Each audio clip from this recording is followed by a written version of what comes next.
The Royal Society for the Conservation of Nature was one of the first voluntary organisations ever established in this whole region.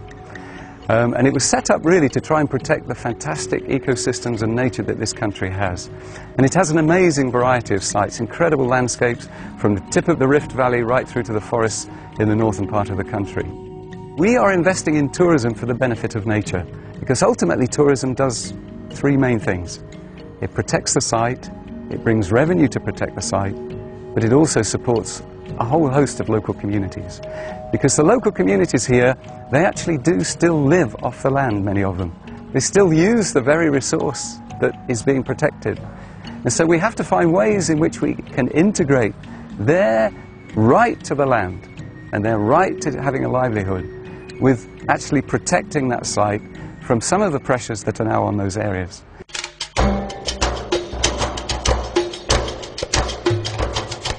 First reserve established by RSCN was the Shomeri Reserve in the Eastern Desert. It's an area of relatively flat desert land, but it was very important because it became the first home for the Arabian oryx after it had become extinct in the region. And the Arabian oryx is really the symbol of Arabia, this magnificent white antelope which lived in the deserts of the region and was actually, in the end, brought to the edge of extinction by overhunting. And now we have a herd of over 100 animals. Now in the reserve you can see the oryx, if you like, living testimonies to conservation.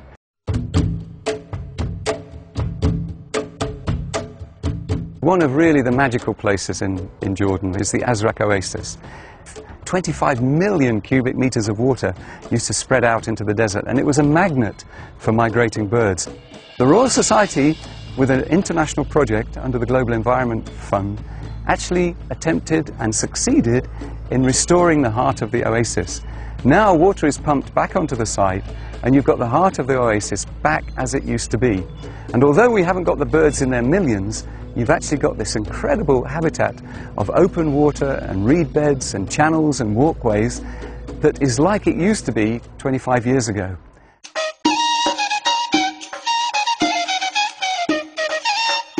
The Ajloun Forest Reserve is in the northern highlands of Jordan, where there's a higher rainfall. So you've got rolling hills covered with Mediterranean oak. They have a lot of forest animals, things like wild boars, roe deer, and a lot of forest birds. In the spring, the whole forest floor is carpeted with flowers. And then in the autumn it gets cooler, the flowers have gone, but again it has this peaceful feel about it because you're in a forested area.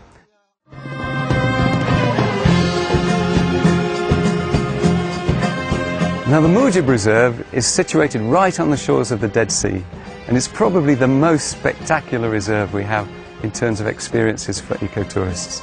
It has these two rivers that actually have carved enormous steep gorges through the heart of the reserve. And it's also the home for the ibex. These animals live on the most incredible narrow ledges in the most precipitous mountains. And because it borders the Dead Sea, you get also the chance to swim in the Dead Sea, which is a really unique experience. Floating in this very saline water, which prevents you from sinking, is one of, again, the world's major experiences.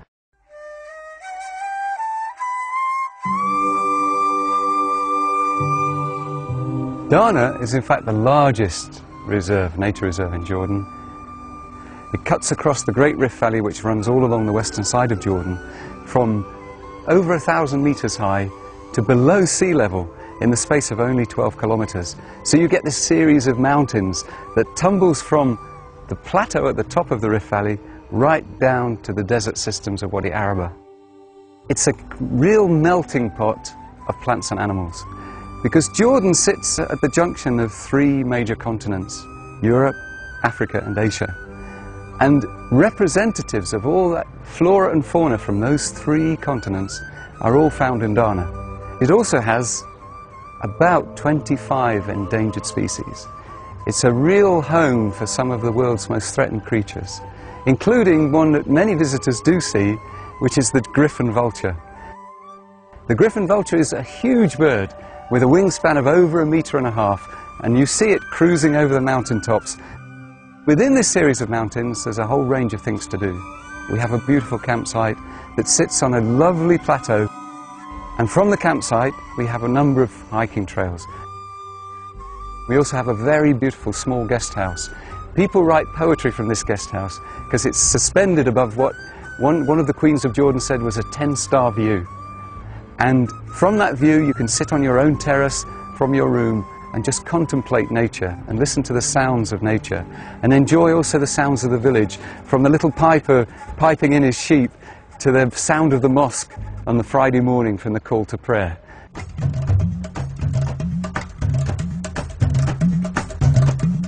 At the bottom of the Rift Valley, we're opening Finan Lodge. It's a real desert lodge, and it's like a monastery in the desert.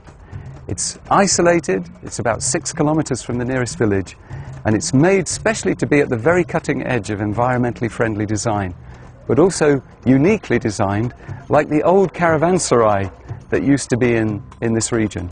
The caravanserai are where the camels brought all these amazing products from Arabia through to the Mediterranean, and they used to have, in effect, motels where the camels were kept outside and the people then slept overnight and they bartered goods, and they had this kind of incredible arabesque atmosphere. And because it has no electricity, because it's so isolated, the whole building is lit by candles at night. And imagine the romantic atmosphere that that would create in that building is really, really something.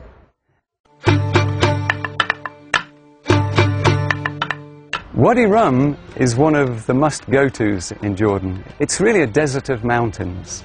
The scenery is so awe-inspiring, and you can experience that scenery not just during the daytime, but also at night. If you take one of the Bedouin camps and stay in a Bedouin camp in Rum, you see the most unbelievable panoply of stars.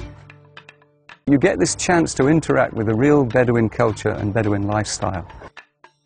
To live in this desert requires a very specialized way of approaching your livelihood, because there's virtually no water, there's very little grazing, yet they manage to survive and make a livelihood through being very adapted to desert lifestyle. It's well known in the West because of Lawrence of Arabia. It was the place where Lawrence of Arabia visited during his campaign against the Turkish armies. And again, there are many places in Wadi Rum which are famous for an association with Lawrence of Arabia. Because RSEN has all of this network of reserves and has opened them up to tourism, we have to make people aware of the fact that they exist and to promote them. And we also need to promote all the small businesses that we've developed in those protected areas, which are all part of this package of helping nature, helping people, integrating the idea of a local economy to the protection of nature. And where better to do that than in the heart of downtown Amman?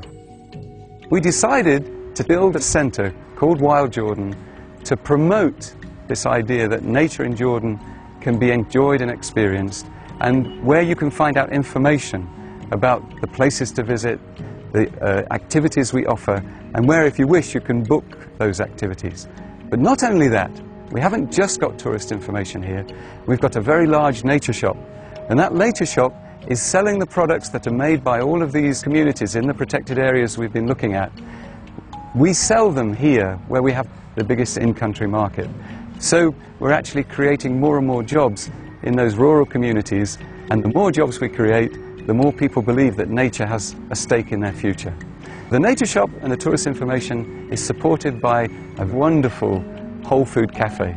The cafe spills out onto terraces which overlook the whole of the city, and also of Jebel Kala, one of the most important historic sites in Amman. So overall, it makes the perfect package of wrapping up this message of helping nature, helping people in the heart of the biggest population centre in the kingdom.